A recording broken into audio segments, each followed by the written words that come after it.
संघटनांचं हे स्वप्न पूर्ती आहे।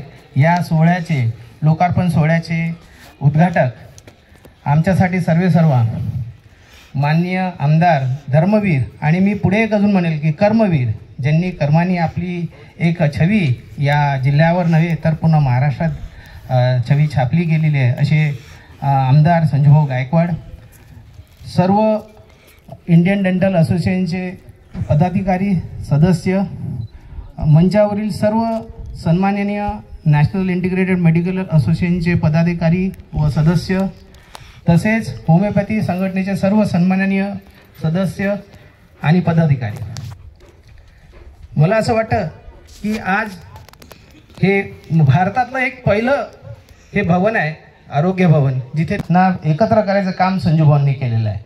संजू भाऊंसाठी मला वाटतं एकदा जोरदार टाळ्या वाजवल्या पाहिजे।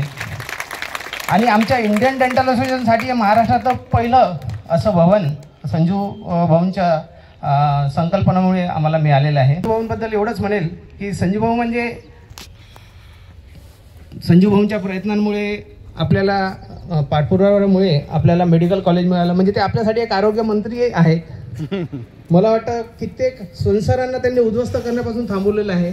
मला वाटते एक ते जे परिवार मंत्रालयाचं सुद्धा काम तेच करत आहे। कित्येक लोकांना अभय देण्याचं काम म्हणजे एक गृहमंत्र्याचं काम आणि आपल्या बुलढाणा जिल्ह्यात सलोखा राखण्याचं काम सुद्धा त्यांच्यात वचक असल्यामुळे ते आपल्यासाठी एक गृहमंत्र्याचं काम आहे। सगळ्यांची इच्छा कदाचित ते मुख्यमंत्री होतील, निश्चित होतील, कारण मला वाटतं हे सगळे गुण त्यांच्या अंगी आहेत।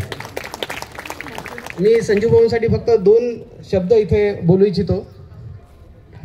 अडू शकेल अशी मला भिंत, अडू शकेल अशी मला भिंत अजून नाही, अडू शकेल मला अजून अशी भिंत नाही, अडथळ्यांना